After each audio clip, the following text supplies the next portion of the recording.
라디오 스테이지 에피소드 5. 안녕하세요. 라디오 스테이지 5화입니다. 지금 5화를 촬영하고 있는 현재는 비가 왔고요. 최근에도 계속 비가 왔죠. 황인우씨 한번 오늘도 모셔보겠습니다. 조은우씨가 요즘 바쁘네요. 네, 반갑습니다. 요즘 최근에 창원에는 비가 많이 와가지고 정전까지 났다는데 저는 그때 충남에 놀러가 있어서 딱히 겪진 않았어요. 황인우씨는 어떻나요? 저희 집은 정전이 안 됐습니다. 그렇군요. 다행이라고 볼 수 있겠습니다. 네. 그러면은 오늘 라디오 스테이지 1화 시작하겠습니다. 5화구나. 5화 시작하겠습니다.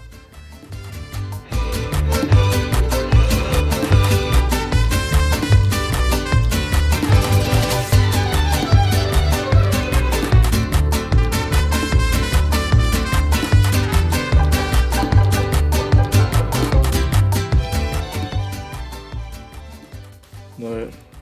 다음은 세계에서 가장 살기 좋은 도시로 교과서가 선정한 오스트리아 빈에 대해서 소개하도록 하겠습니다. 오스트리아 빈은 인구가 약 210만 명의 문화, 예술, 교육, 조건 및 도시적 기반을 두루 갖춘 도시입니다. 영국의 언론사인 이코노미스트에서는 매년 조사한 결과에 따르면 세계에서 가장 살기 좋은 도시 중 1위 또는 2위를 차지하는 곳이기도 합니다. 이곳은 베토벤, 모차르트, 요한 슈트라우스 등과 같은 세계적인 음악가들을 배출한 음악의 도시로 유명해요. 또한 역사적인 건축물들이 잘 보존되어 있고 공원과 숲이 잘 조성되어 있으며 박물관도 많아서 시민들이 여가와 예술 활동을 즐길 수 있게 되어 있습니다.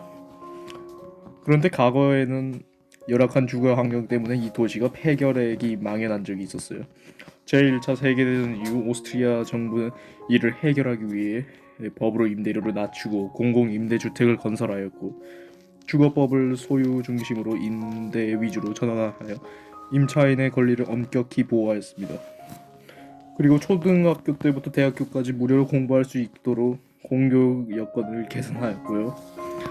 지금은 초고령 사회를 대비하여 지방 정부에서 노인 개개인에게 맞춤형 복지 서비스를 실시하는 등 노인의 삶의 질을 높이는 다양한 정책을 실시하고 있습니다. 이런 걸로 보면서 알 수 있는 점은 오스트리아의 경제 정치가 시장 위주의 정치 체제가 아닌 국가가 개입하는 그런 것을 알 수 있죠. 자, 저번에 말했던 행복을 위한 다양한 조건에는 경제적 안정이 있었잖아요. 삶의 질을 유지하기 위한 경제적 안정에 대해서 자세히 알아보도록 합시다. 물질적 조건은 인간이 행복할 수 있는 기본적인 토대예요. 경제 성장으로 국민 소득이 향상되면 의식주와 같은 인간의 기본적 욕구뿐만 아니라 교육 및 의료 혜택, 문화생활 등 사회 문화적 욕구까지 충족할 수 있어 삶의 질이 높아지죠. 그러나 국민 소득이 어느 정도 이상이 되면 사람들이 느끼는 행복감은 소득에 비례하여 증가하지가 않게 돼요. 국민이 행복하기 위해서는 경제적 성장뿐만 아니라 경제적 안정이 필요한 거죠. 급속한 경제 성장 과정에서 사람들은 과도한 경쟁으로 인한 스트레스에 시달리고 양극화로 인한 사회적 박탈감을 경험하고 있대요. 또한 경제 위기 이후 고용의 불안정성이 심화되어 실업의 위험을 느끼고 있답니다. 이렇게 국민이 느끼는 경제적 불안이 커지면 삶에 대한 만족도는 낮아져요.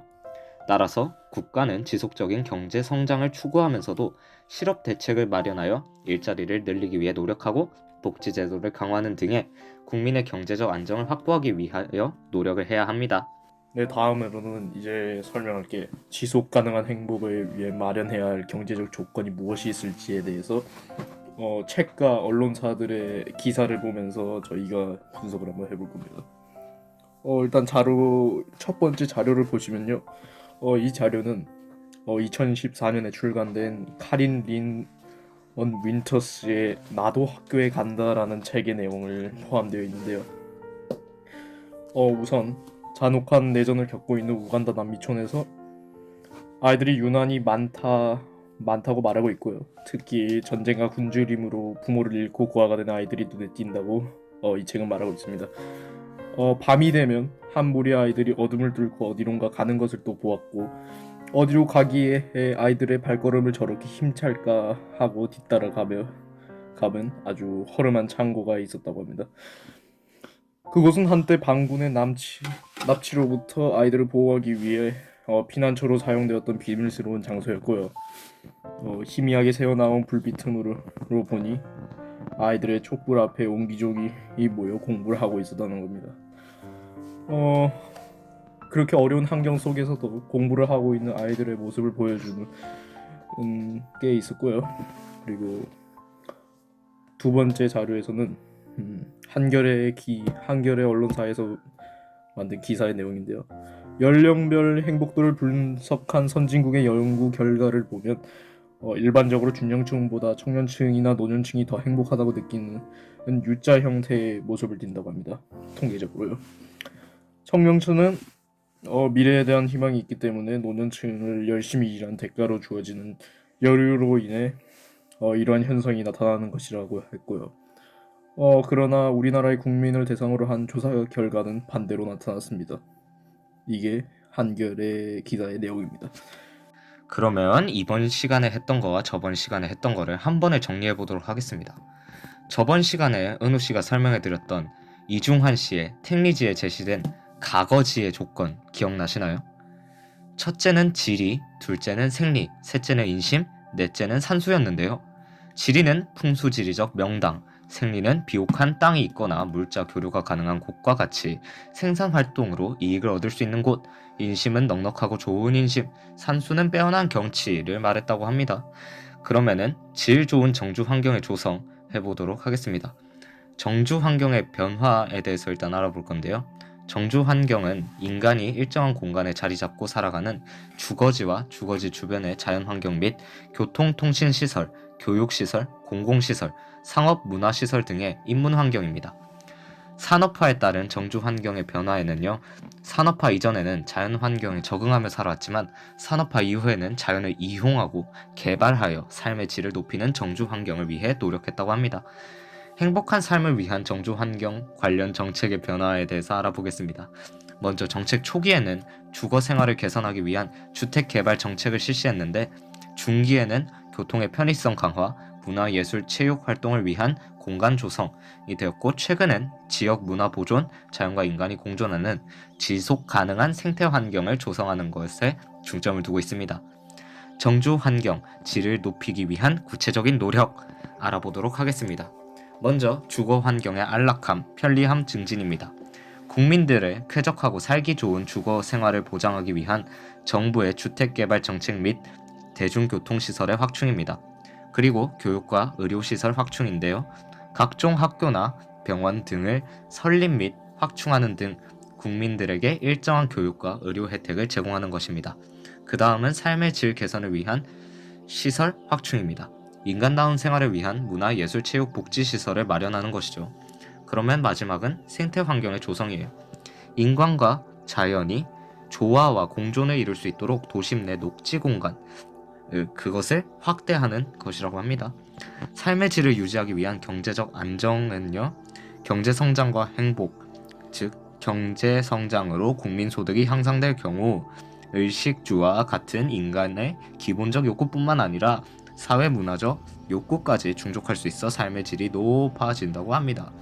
그리고 국민소득과 행복의 관계, 국민소득이 어느 정도 이상이 되면 행복감은 소득에 비례하여 증가하지 않는다고 해요.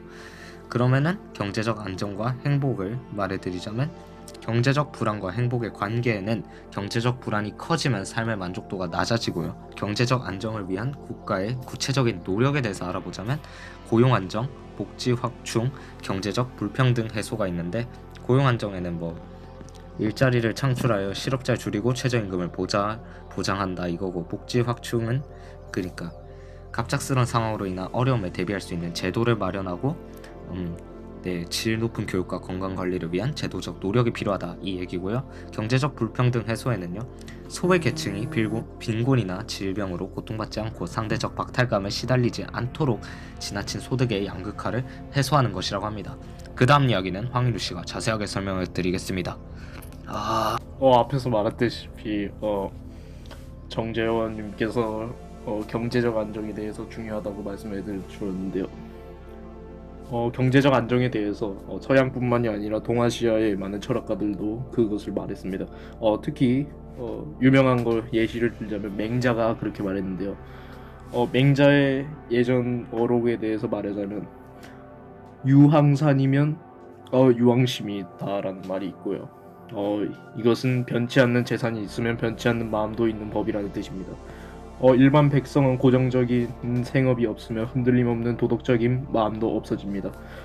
그러므로 지혜로운 왕은 백성들의 생업을 제정해주되 반드시 위로는 부모님을 섬기게 충분하게 하고 아래로는 자녀를 먹여 살릴 만하게 하여 풍년에는 언제나 배부르고 흉년에는 죽음을 면하게 해야 됩니다.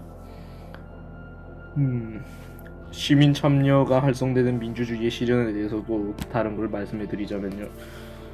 독재 국가나 권위주의적인 정치가 이루어지는 국가, 즉 국민의 기본적인 인권이 보장되지 않아 사람들이 행복감을 느끼기 어려운 곳을 이루는 거고요. 민주국가는 시민이 민주적 제도를 통해 정치적인 의사를 자유롭게 표출하고 이것이 정책에 반영되므로 시민은 자신의 삶에 만족하고 행복감을 느낄 수 있게 하는 제도를 말하는 겁니다. 이 민주주의 국가에서의 시민의 정치 참여가 아주 중요하고요. 민주적 제도 이용은 의회제도, 복수정당제도, 권력분립제도가 있습니다. 정치 문화는 시민들이 자신의 권리와 의무, 정치 공동체에 대해 이해하고 적극적으로 정치에 참여하는 문화가 형성되는 것입니다. 여기서 시민의 정치 참여 방법에 대해서 말씀해드리면요, 크게 네 가지로 나눌 수 있는데요. 우선 투표권 행사, 직접적인 정치에 참여, 부정의에 대한 감시와 견제, 그리고 시민단체 활동을 통한 참여가 있습니다. 첫 번째로 투표권 행사인데요. 국민은 주권자로서 선거를 등을 통해 자신의 의사를 표현해야 되고, 직접적인 정치 참여, 그 다음 직접적인 정치 참여에서는 자신이 직접 후보자로 후보하여 공직자로 선출되어 활동을 하고, 또한 집회 시위 등과 같이 직접적인 의사를 표현해야 되고요. 부정의에 대한 감시와 견제 파트에서는 국가의 정책이 국민의 의견을 제대로 반영하고 있는지 감시하려는 노력이 필요하고요. 언론 매체들, 그리고 행정기관의 진정, 그리고 건의 청원이 있습니다. 그 다음으로는 시민단체 활동을 통한 참여인데요. 정당과 이익집단, 시민단체 등에 가입하여 활동하는 것이 있습니다. 와, 이번에는요. 저번에 조은우 씨랑 했던 것처럼 지리 파트와 철학 파트를 합치지 않고 따로따로 할게요. 사회가 2번 연속으로 있으면 좀 피곤하잖아요. 그럼 쉬는 타임 가졌다가 과학으로 돌아오겠습니다.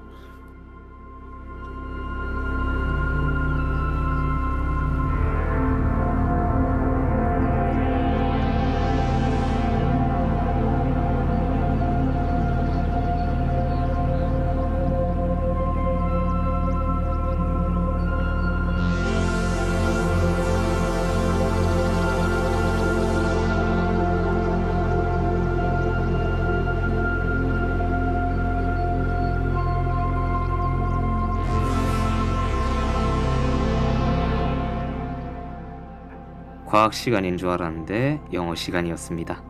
아유, 제가 차례를 착각했더라고요. 바보같이. 그러면은 Spreading kindness with positive messages. Annie from Ottawa 해드리겠습니다. Hi everyone, nice to meet you all here today. I'm Annie from Ottawa. You know what these yellow sticky notes are for and probably use them for many purposes. I am here to tell you how I use them. It's to encourage people, give them strength, and help them feel happy. When I was in middle school, someone broke into my locker and used my phone to post hateful things on my SNS page. It was so hurtful and difficult to overcome. But after a lot of thinking and talking with my parents and closest friends, I concluded that Although police use words to hurt people, I should use them to encourage others. Once I started high school, I took action. 네, 그럼 제가 영어를 해석해 드릴 거고요. 일단은 제가 직접 해석하는 거에는 무리가 있을 것 같아가지고 해석을 할 수 없는 건 아니지만 여러분들에게 그게 잘 전달이 안 될 것을 대비해서 그냥 능률 출판사에서 해석한 그대로를 해석하겠습니다. 제목은 긍정적인 메시지로 친절함을 퍼뜨리기고요. 오타와에서부터 애니입니다. 안녕하세요 여러분. 오늘 여기 계신 여러분들을 만나게 되어 반갑습니다. 저는 오타와에서 온 애니입니다. 여러분이 노란색의 접착 메모지의 용도가 무엇인지 알며 아마도 많은 용도로 쓰실 겁니다. 저는 여기에 그것들을 사용하는 방법을 말씀드리려 왔습니다. 그것은 사람들을 격려하고 그들에게 힘을 주고 그들을 행복하게 만드는 것입니다. 중학교 때 누군가 제 사물함을 억지로 열어서 저의 소셜 미디어 페이지에 끔찍한 것들을 게시하기 위해 제 스마트폰을 사용했습니다. 그것으로 인해 매우 감정이 상하게 했고 극복하기 어려웠죠. 하지만 많이 생각하고 부모님과 가장 가까운 친구들과 얘기를 나눈 후에 저는 약자를 괴롭히는 사람들이 상처 주기 위해 말을 사용하지만 저는 다른 사람들을 격려하기 위해 그거를 사용하겠다고 결론을 내렸습니다.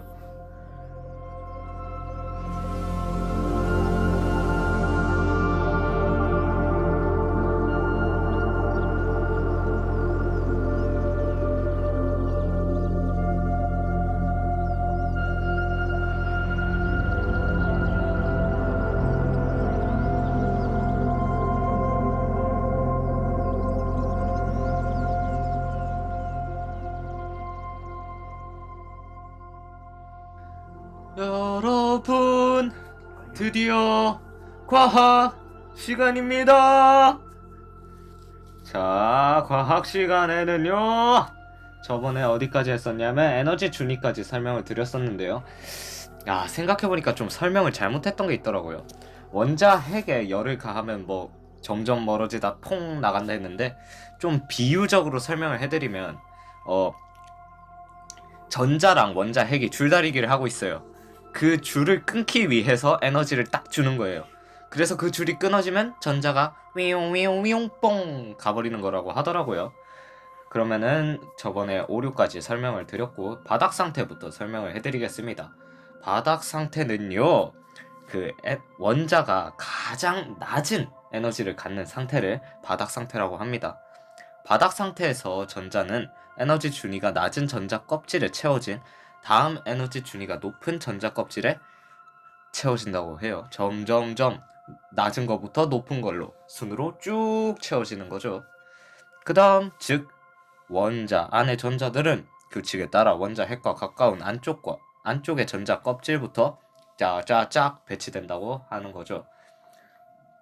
전자의 배치까지 방금 설명을 드렸고요. 동족 원소부터는 이누씨가 설명을 드리겠습니다.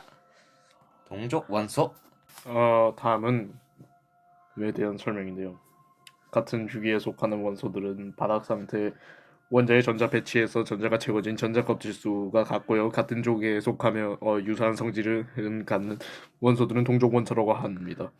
또 동족 원소는 바닥 상태 원자의 전자 배치에서 가장 바깥쪽에 전자 껍질에 채워져 있는 전자인 원자가 전자의 수가 같고요. 이처럼 원소의 주기성은 전자 배치의 규칙과 같은 자연의 규칙성에 따라 원소의 원자가 전자수가 주기적으로 변하기 때문에 나타나는 현상입니다. 와, 초반에는 랩하는 줄 알았어요. 그러면은 바닥 상태에 있는 2에서 3주기 원자의 전자 배치를 모형으로 나타낸 게 있는데요. 이거를 보여드리면서 어떻게 주기율표에 숨어있는 규칙성을 찾아보도록 하겠습니다.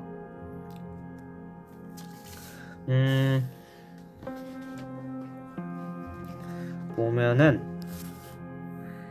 보자. 1족, 2족, 13족, 14족. 주기는 전자 껍질의 수와 같습니다. 그런 것 같아요. 그리고 전자 껍질이 가진 전자의 최대값은 일단은 첫 번째 전자 껍질은 2개, 그 겉에 있는 건 8개, 또 8개, 18개, 288 정도만 외워두시면 될 것 같아요. 그 다음에 1족은 맨 겉에 있는 전자 껍질에 가진 전자가 1개, 2족은 2개, 그 다음에 13족은 3개, 14족은 4개, 15족은 5개, 16족은 6개, 17쪽은 7개, 18쪽은 8개네요. 이게 쭉 내려가도 똑같이 1개, 2개, 3개 이런 식으로 가지고 있을 겁니다. 가운데 있는 3, 4, 5, 6, 7, 8 개들은 규칙성 없이 왔다 갔다 한다고 하네요.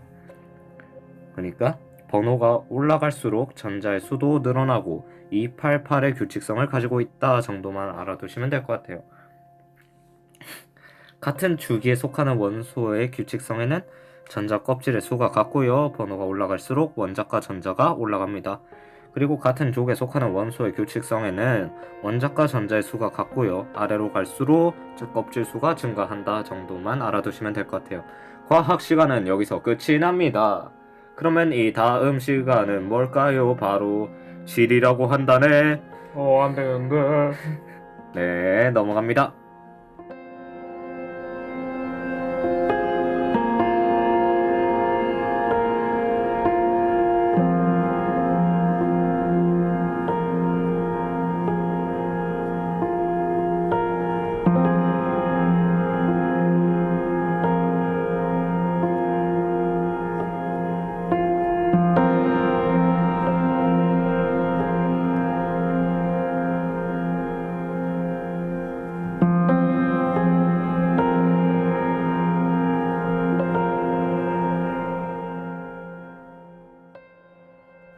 사회 시간, 지리 시간인데요. 난 지리가 세상에서 제일 싫어요. 안전하고 쾌적한 환경에서 살아갈 시민의 권리. 시민의 권리 법적 보장. 헌법 제34조, 35조 안전하고 쾌적한 환경에서 살아갈 시민의 권리를 보장하고 있습니다. 그리고 헌법 제34조는 국가는 재해를 예방하고 그 위험으로부터 국민을 보호하기 위해 노력해야 한다. 헌법 제35조 모든 국민은 건강하고 쾌적한 환경에서 생활할 권리를 가지며 국가와 국민은 환경 보전을 위해 노력하여야 한다라고 합니다. 그 다음에 법률, 재난 및 안전관리 기본법, 그리고 자연재해 대책법 등의 법률을 제정하여 국민의 생명과 재산을 보호하기 위해 노력하고 있다고 합니다. 시민의 권리를 보장하기 위한 국가의 노력에 대해서 알아보자면 평상시에 재난 예보 활동, 그리고 대피 요령 교육, 그 다음에 대피 훈련 실시 등을 해서 피해를 최소화해야 하고요. 재해 발생 시 신속한 복구 체계를 가동해야 되고 특별 재난 지역을 지정한 다음에 재난 지원금을 지급하고 풍수해 보험 등을 통해 자연재해로 인한 피해를 지원 보상한다고 합니다. 재난 지원금을 달란 말이야. 그러면은 이번에는 여러분은 현타가 오셨습니다. 한반도 더 이상 지진 안전 시대가 아니다. 그리고 라는 KBS 뉴스의 기사를 읽어드리겠습니다. 일본은 태평양 반과 유라시아반이 서로 충돌하는 경계부에 위치하여 화산과 지진 활동이 매우 활발하고 있습니다. 반면 우리나라는 그 경계로부터 안쪽에 위치하여 지진 활동이 상대적으로 적어 그동안 안전지대로 여겨져 왔습니다. 그러나 삼국사기, 조선왕조실록 등 역사문헌을 살펴보면 2년부터 1904년까지 기록된 지진은 2161회입니다. 기상청에 따르면 1978년부터 1915년까지 지진 발생 횟수는 약 1212회로 최근 한반도의 지진 발생 횟수가 급증하고 있다고 했습니다. 지진이야! 아니요. 대형 지진이 발생할 가능성이 낮지만 경주에서 규모 5.8의 역대 최대 지진이 발생한 것으로 보아 더 이상 우리나라도 지진 안전지대라고 확신할 수는 없을 것이라는 게 전문가들의 공통적인 견해입니다. 경주와 울산 일대에는 양산 단층을 포함하여 여러 단층들이 모여 있고 연쇄적으로 지진이 발생할 수 있는 우려가 있기 때문입니다. 그 다음은 화산과 지진의 나라. 일본은 어떻게 대응할까? 이거는 중앙시사 매거진의 보도인데요. 2016년 4월 일본의 구마토현에서 규모 7.3의 지진으로 50여 명의 사망자가 발생하였습니다. 비교적 규모가 큰 지진이었음에도 사망자 수는 많지 않았다는데 그 이유는 무엇일까라는 질문에 일본 수차례 지진을 겪으며 재난 관련 법률을 제정하고 재난 관리 체계를 개선하였습니다. 특히 1995년 고베에서 잘못 말했네요. 규모 7.2의 지진이 발생했을 당시 6,500여 명이 사망한 것을 계기로 지진 대응 체제를 전면 수정하였고요. 규모 70의 지진이 일어났다. 나라 전체가 붕괴하고 있어. 지구 전체가 붕괴할 것 같아. 일본 정부는 대대적으로 연구와 투자를 거쳐 지진을 발생할 예측할 경우 5초와 10초 안에 비상 경보를 방송국과 통신사에 자동으로 전파하는 긴급 지진 속보 시스템을 마련하였고요. 또한 현대식 건물을 지을 때에는 반드시 내진 설계를 하도록 의무화하였습니다. 그리고 국민들에게 의무적으로 재난 대응 방제 교육과 실습 훈련을 받도록 하며 등 지진 피해를 최소화하기 위해 노력하고 있습니다. 이상입니다. 지금 저희가 순서를 좀 잘못 잡은 것 같지만 정리를 먼저 하고 자세하게 알아가는 식으로 원래는 이걸 먼저 읽고 그 후에 정리를 해야 되지만 좀 일단은 가보겠습니다. 화산 지형이 인간 생활에 미치는 영향을 한번 알아보도록 할게요. 구리다. 화산 폭발은 인간의 생명을 위협하기도 하지만 인간 생활에 도움을 주기도 합니다. 화산재가 쌓여 만들어진 화산 회토는 비옥하여 농경에 유리하고요. 또한 화산 폭발로 형성된 특이한 지형, 경관이나 유적, 온천을 이용해 관광 산업이 발달하고 지열을 이용한 발전이 이루어질 수 있다고 합니다.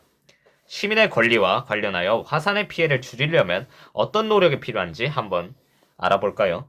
자연재해로부터 안전한 시민의 권리를 보장받기 위해 화산 활동의 예측 경보 시스템을 구축하고 재해 발생 시 신속한 대응 체계를 마련해야 합니다. 화산지대 부근에 사는 주민들에게 대피 요령을 알리고 평상시에 대피 훈련을 생활화해야 한다고 해요. 그러면은 다음 자료를 통해서 사례를 한번 알려드리도록 하겠습니다. 이누 씨.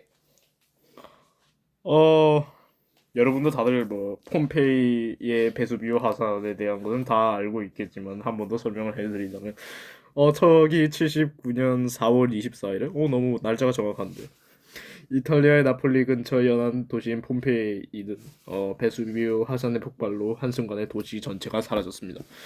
그로부터 1500여 년이 지나서야 폼페이 유적은 발견되었고 19세기에 이르러 발굴이 본격적으로 시작되었습니다. 폼페이는 수미터에서 수십 미터 두께의 화산재에 파묻혀 폭발 당시의 모습 그대로를 보존되어 있었습니다. 폼페이 유적의 복원 이후 유적뿐만 아니라 베수비오 화산 자체가 관광 명소로 각광받기 시작하였고요. 그리고 1845년 최초의 화산 관측소가 이곳에 세워지면서 화산에 대한 연구하는 화산학과 과학적 발전이 본격화되었습니다. 오늘날에도 화산 활동으로 인한 피해를 완전히 막을 수는 없지만 화산 활동을 정해를 완전히 막을 수는 없고 화산 활동을 정확히 예측하고 경보 시스템을 구축하는 것은 중요한 일입니다. 중간에 말을 좀 버벅거렸는데 다음 읽어주시고요. 자연을 바라보는 다양한 관점. 인간 중심주의 자연관입니다. 인간과 자연의 관계에서 인간의 이익이나 행복을 먼저 고려하는 관점이 인간 중심주의 자연관이죠. 찬성이요. 인간의 이익에 따라 자연의 가치를 평가하는 관점입니다. 자연의 도구적, 수단적 가치를 강조하죠. 맞아. 이것의 특징은요, 이분법적인 세계관, 인간과 자연을 분리해서 바라보고 인간을 자연보다 우월한 존재로 인식하고 있습니다. 이 우매한 자연들. 어떤 느낌이냐면 이제 이누 씨가 영어 발음할 때 자신을 우월한 존재로 인식하고 발음을 하잖아요. 뭐라고요? 워터, 뭐라고요? 워터. 뭐라는 거야? 그 다음은 도구적 가치관입니다. 자연을 인간의 욕구를 충족하는 도구로 여긴다는 도구적 가치관이 있죠. 인간 중심주의 자연관에 대한 평가입니다. 긍정적 평가로는 과학기술의 발전과 경제성장을 이루어 인간의 삶을 풍요롭게 한다는 긍정적인 평가가 있지만 부정적으로는 자원 고갈과 심각한 환경 문제를 초래해서 인간에게 큰 피해를 가져온다는 부정적인 게 있습니다. 그래서 현 세대가 이기심을 줄이고 자연을 잘 보존하여 미래 세대에게 물려주어야 한다고 보는 온건한 인간 중심주의 자연관이 중요한 것이죠. 자세하게 알아볼까요? 짝짝. 밑에 사례까지 이누 씨가 쭉 설명할 거예요. 날 죽이네. 인간 중심주의 자연관에 대해서 설명할 거고요. 인간이 살아가는데 필요한 것은 자연에서 얻고 그 안에서 인간은 적응해 옵니다. 때로는 자연의 제약을 극복하여 자연을 이용하기도 하고요.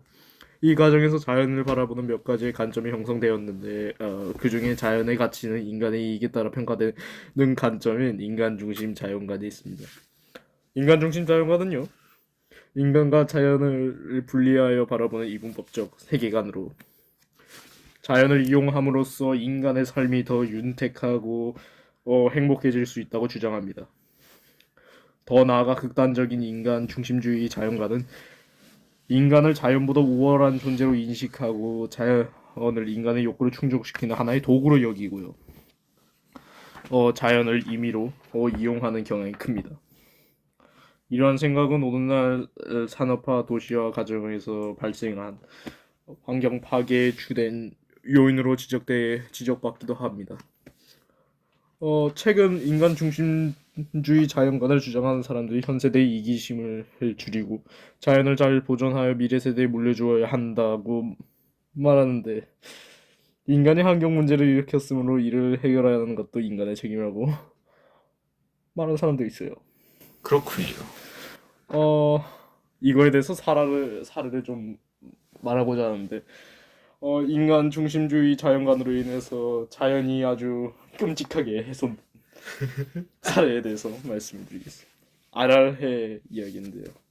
중앙아시아 카자흐스탄과 우즈베키스탄 사이에 위치한 아랄해는 1960년대까지만 해도 세계에서 네 번째로 큰 호수였습니다. 하지만 호수로 유입되는 강물을 밀농사와 목화 재배로 위한 농업용수로 사용하면서 호수가 말라가기 시작하였죠.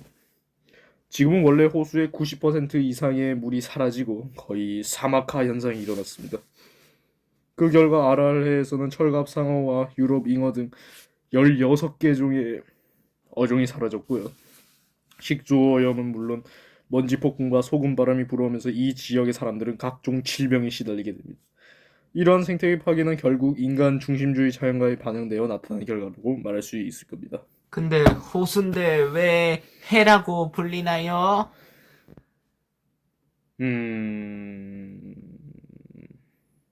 글쎄요. 선생님이 설명하셨지만 저것은 원래 바다였다고 합니다. 아, 그래요? 네, 근데 왜 바다였다는 말이 없는데? 안 적혀 있겠죠. 일단은 내가 봤을 때 옛날 사람들이 뭐 너무 무지하다 보니까 영화 나트륨이 느껴졌으니까 뭐 바다라고 하지 않았을까요? 어 상어가 살았다잖아요. 철갑상어인데. 뭐 어때요? 일단 저기는 스텝 기후였습니다. 하지만 지금은 거의 뭐 사막 기후라고 볼 수 있죠. 그러면은 생태중심주의 자연관. 생태중심주의 자연관은 명바이 인간은 자연을 구성하는 일부라고 보는 관점입니다.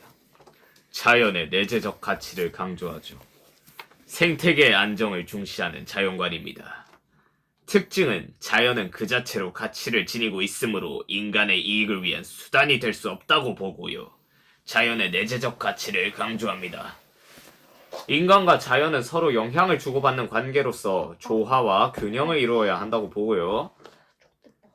인간과 자연의 공존을 모색하는 새로운 관점을 제시하여 환경 문제 해결의 실마리를 제공했습니다.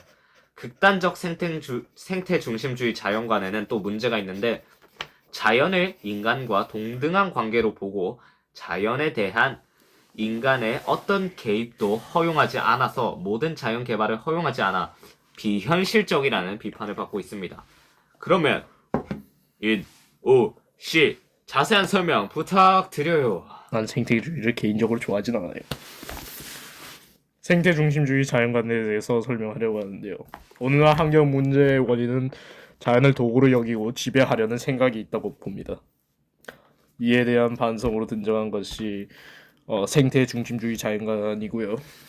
생태중심주의 자연관은 모든 생명체는 자연의 일부이고 인간도 자연으로부터 독립된 존재가 아니라 자연을 구성하는 일부라고 봅니다. 자연의 가치는 인간에게 얼마나 이익이 되는가를 평가하는 것 해서는 안 되고요. 생태계의 모든 것이 존재하는 이유가 있으므로 자연 그 자체의 가치를 존중해야 한다고 말합니다. 그리고 인간과 자연은 서로 끊임없이 영향을 주고받는 관계로서 서로 조화와 균형 그런 거를 이루어야 한다고 강조합니다. 인간의 가장 중요한 의무는 생태계의 안정을 유지하도록 노력해야 하는 것으로 보고요. 극단적인 생태 중심주의 자연관은 생태계를 보호하기 위해 자연을 인간과 동등하게 보고 자연에 대한 인간의 어떤 개입도 허용하지 않는 입장입니다. 비현실적이라고 비판을 받죠. 하지만 생태 중심주의 자연관은 인간과 자연의 공존을 모색하는 새로운 관점을 제시하여 오늘날 환경 문제 해결하기 위한 실마리를 제공한다는 점에서 의외가 큽니다. 그 시애틀 추장의 편지 속에 담긴 자연관이 뭔지 알아볼 건데요. 시애틀 추장의 편지의 내용은 무엇이죠? 제가 한번 읽어드리겠습니다. 우리는 대지의 일부분이며 대지는 우리의 일부분이다. 들꽃은 우리를 누이고 술록과 말과 독수리는 우리의 형제이다. 이것만 읽어도 알 수 있죠. 생태중심주의 자연관입니다. 끝까지 읽어주시죠. 강의 물결과 초원에 핀 꽃들의 수액, 조랑말의 땀과 인간의 땀은 모두 하나이다. 모두가 같은 부족, 우리의 부족이다. 세상의 모든 것은 하나로 연결되어 있다. 대지에서 일어나는 일은 대지 아들들에게도 일어난다. 사람이 삶의 구물줄을 짜 나아가는 것이 아니다. 사람 역시 한 올의 거미줄에 불과하다. 따라서 그가 거미줄을 가하는 행동은 반드시 그 자신에게 되돌아오기 마련이다. 사람이 땅을 파헤치는 것은 곧 그들이 자신의 삶도 파헤치는 것이고 우리는 이것을 압니다. 대지는 인간에게 속한 것이 아니며 인간이 오히려 대지에게 속해 있다. 그것을 우리는 안다. 와, 딱 봐도 생태중심주의 자연관이죠. 그러면 저희가 자료 2개를 준비했는데 거기는 어떤 자연관을 엿볼 수 있는지 한번 보도록 하겠습니다. 일단 자료 1번! 진짜 끔찍할 정도로 글의 길이가 너무 많아가지고 제가 죽을 것 같습니다. 괜찮아요. 자료 1번! 자연과 더불어 사는 삶이고요. 그러니까 전통 마을 숲입니다. 기사의 제목이 그렇고요. 연합뉴스의 보도이고요.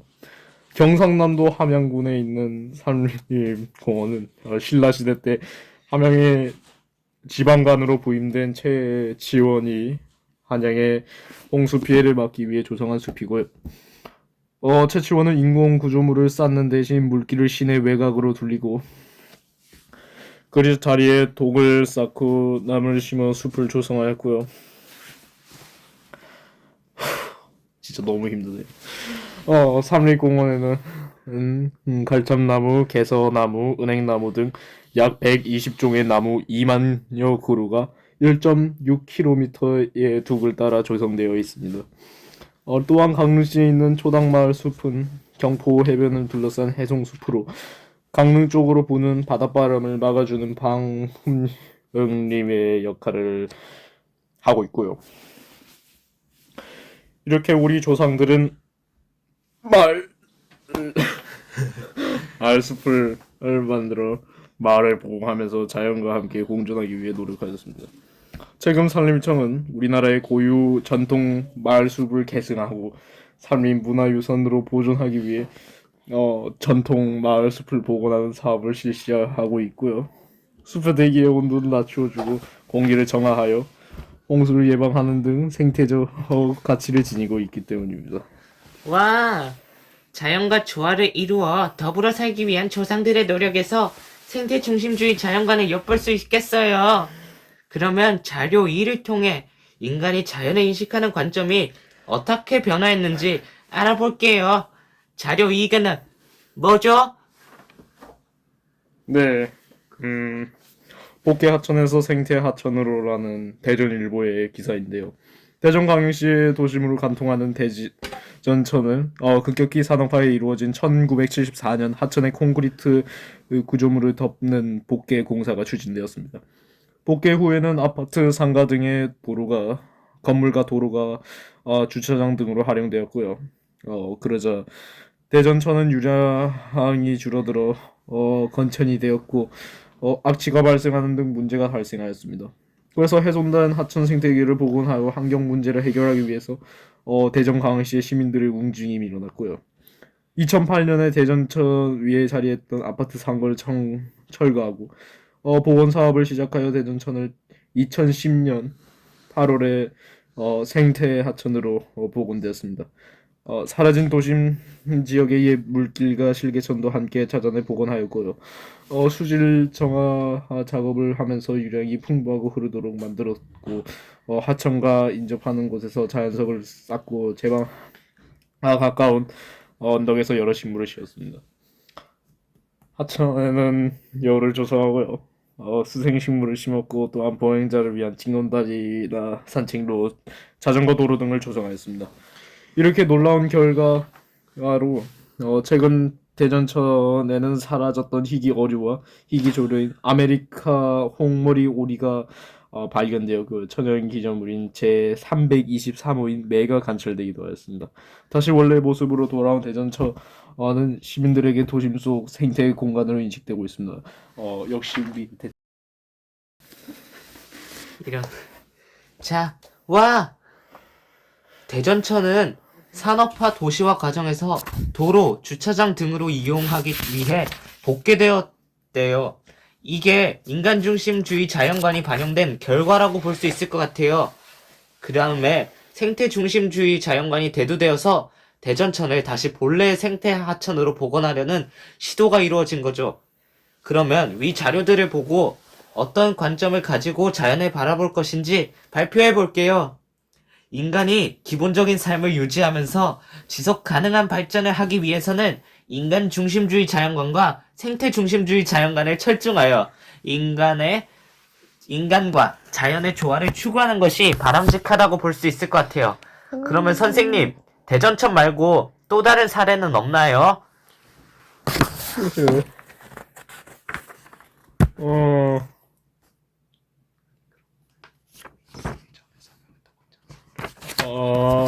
또 다른 거는 제가 기억나는 거는 청계천?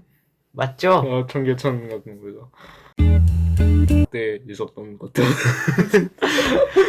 네, 좀 발언이 좀, 이 부분 싹 삐처리할 거고요. 지금 보시는 분들은 전혀 모르겠지만 이 내용은 일단은 정치적 발언이라서, 여러분. 아니 근데 그분은 자, 여러분들 그러면은 우리나라의 언어를 보는 국어 시간으로 가봅시다. 우리나라의 언어,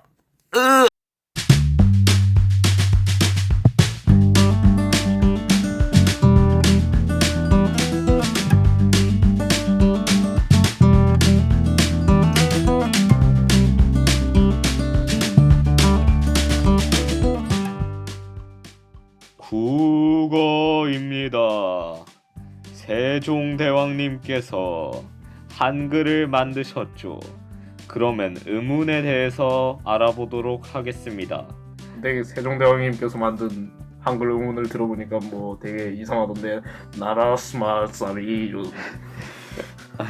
나라스마사미 둥기기 따라이 옛날이랑 지금 점점 서로 말하면서 점점 더 편한 형식으로 변해가는 거겠죠. 일단은 의문은요, 중학교 때 배웠겠지만 말의 뜻을 구별해주는 소리의 가장 작은 단위입니다. 의문의 종류는요, 분절 의문과 비분절 의문이 있어요. 분절 의문은요, 의미의 차이를 가져오면 소리 마디를 나눌 수 있는 의문이에요. 예를 들면 자음과 모음이 있죠. 비분절 의문은요, 의미의 차이는 가져오지만 소리 마디를 나눌 수 없는 의문이에요. 예를 들면 소리의 길이입니다. 말과 말이 있죠. 의문 변동의 종류에 대해서 알아보겠습니다. 어떤 의문이 다른 의문으로 바뀌는 것을 교체라고 하고요. 원래 있던 의문이 없어지는 것을 탈락이라 하고, 없던 의문이 새로 더해지는 것을 첨가라 하고, 두 의문이 합쳐져 하나의 새로운 의문이 되는 것을 축약이라고 합니다. 의문 변동이 일어나는 이유는요, 발음을 좀 더 쉽게 하고 표현을 명료하며 뜻을 좀 더 분명하게 전달하기 위해서라고 합니다. 발음의 경제성과 표현의 명료성이죠. 자음 체계표가 있지만 딱히 보여줄 순 없네요. 그러면은 5개로 나뉘어지는 음을 좀 말해드리자면 파열음, 파찰음, 마찰음, 비음, 유음이 있습니다. 발음 기관의 어느 한 부분을 막았다가 일시에 터뜨려서 내는 음을 파열음이라고 하는데, 파열음의 예로는 비읍, 디귿, 기역이 있습니다. 그 다음에 파찰음은요, 파열과 마찰이 함께 일어나는 마찰음을 먼저 하는 게 낫겠네요. 마찰음은 두 물체가 서로 다 마찰하면서 생기는 음입니다. 예로는 시옷과 히읗이 있어요. 파찰음은 파열과 마찰이 함께 일어난다고 했죠. 지읒이 예입니다. 비음은요, 입안의 통로를 막고 코로 공기를 내보내면서 내는 음입니다. 예로는 미음, 니은, 이응이 있습니다. 유음은요, 혀끝을 윗잇몸에 가볍게 댔다가 떼거나 또는 댄 채로 날숨을 양옆으로 흘려보내면서 내는 음이에요. 예로는 리을이 있어요. 국어 시간은 되게 짧았고 이상입니다. 그리고 제가 제일 좋아하는 시간이 사연 시간으로 돌아올게요. 너무 길어. 요즘 분량.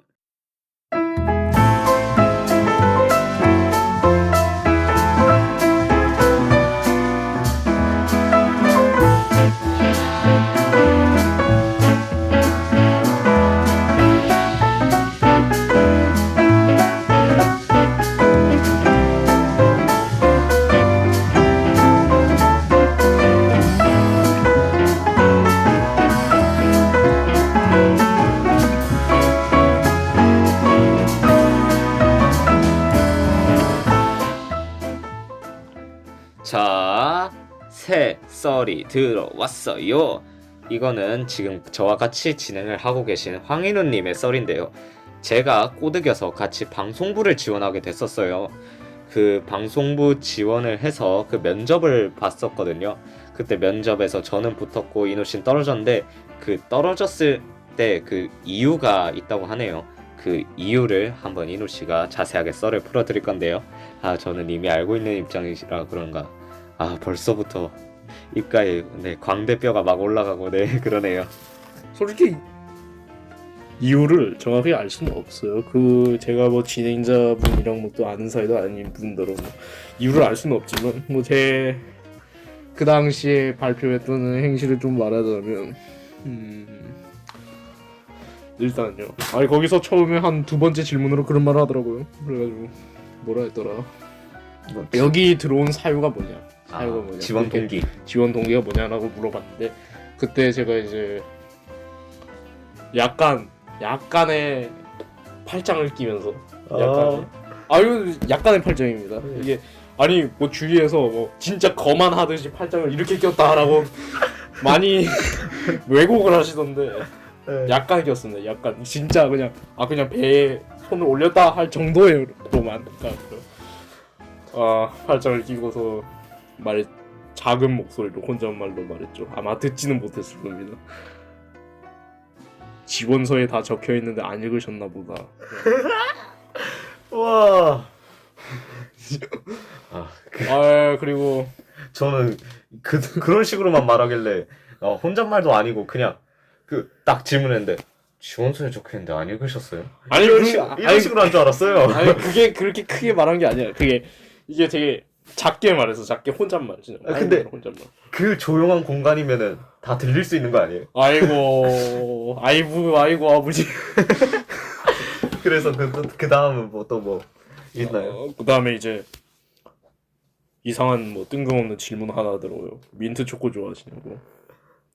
아니 근데 대체 그딴 질문을 왜 하는지 모르겠는데. 그 긴장 풀라고 했다고 하셨더라고요. 맞다, 넌 붙었었지. 맞다. 전부 다 대답을 못했대요. 그나마 지금 방송부 임원 중에 한 명이 그나마 대답을 잘했다고 했는데 일단 전부 다 대답은 못하고 오히려 그게 더 역효과가 나서 다들 긴장을 더 했다고 하네요. 그때 제가 한 번 더 방금 뭐라고 하셨습니까? 방금 뭐라고 하셨습니까? 다시 한번 말을 하더라고요. 그래서 민트 초코 일단 좋아하냐고. 민트 저는 초코 좋아하세요? 있으면 먹습니다. 이렇게 말했는데 그러면 좋아하시는 거냐고 물으니까 네 그런 걸로 칠 수 있겠네요. 그러면 안 좋아하는 사람한테 민트 초코를 먹도록 설득을 할 수 있겠습니까? 라고 물어봤었어요. 그분께서. 그래서 제가 그때 왜 이런 생각을 했는지 모르겠는데 이렇게 딱 답했거든요. 진짜 정확하게 완전히 정확하진 않은데 제 기억상에 그러면은 그 당시 상황을 한번 재현해 볼까요? 제가 면접관 할게요. 네 알겠습니다. 민트 초코 좋아하세요? 뭐 좋아하는 편이라고 말할 수 있겠죠. 그러면 네. 안 좋아하는 반대파를 한번 설득해 보실 수 있어요? 그게 뭐 개인의 뭐 취향적인 그런 면이기 때문에 굳이 설득을 해야 된다고 생각이 듭니다. 뭐 그런 거를 굳이 설득 저는 안 합니다. 대답을 피한 거잖아요. 저는 안 합니다. 예. 뭐 그러고 그 외에 또 짐작가는 뭐 탈락 이유 같은 건 없나요? 탈락 이유요? 뭐 이상한 말을 엄청 많이 했는데 뭔 느낌인지 아시나? 말 실수를 했다거나 말을 더듬은 건 없어요. 말은 항상 더듬었어요. 말을 항상 더듬으셨다. 항상 더듬. 근데 그래가지고 진짜 제 친구 중에 조모 씨라는 친구가 있어요. 조모 씨라는 친구가 있는데 여기 라디오에 나왔었나? 뭐요? 조은우 씨 원래 저희보다 당신보다 더 일찍이 그거 같이 진행하시던. 근데 그분이 평소에 좀 저를 많이 놀리셨어요. 그래가지고 죽었다. 또 놀리겠다라고 생각을 했는데 근데 좋은 소식이에요. 같이 떨어진 거야. 같이 떨어져 버렸구나. 같이 떨어져서 천만 다행이다. 나이스. 와, 이누 씨는 뭔가 떨어질 걸 짐작하고 계셔서 그런가 이누 씨는 뭔가 웃고 있었는데 조은우 씨는 나라를 잃은 표정과 말투로 이누 씨가 딱 전화했을 때 아니요 걔는 뭐 항상 나라를 잃은 표정. 와, 오늘 사연도 확실히 이누 씨 나올 때마다 재밌는 사연이 오는 것 같아요. 이누 씨 사연이라서 웃긴 건가? 마음의 소리랑 비슷한 삶을 살시고 계신 것 같은데. 아니요. 마음의 소리. 이누 씨 그거 공부도 막 전교 1등 마냥 열심히 했는데 성적은 또 안 나오시고. 다음 시험을 잘 치면 되니까. 네, 다음 시험은 잘 치길 바라면서 라디오 스테이지 4화인가 5화인가? 5화일 거예요. 일단 5화 끝내봅니다. 지금까지 라디오 스테이지를 진행했던 정재원, 하인호였습니다. 이상입니다.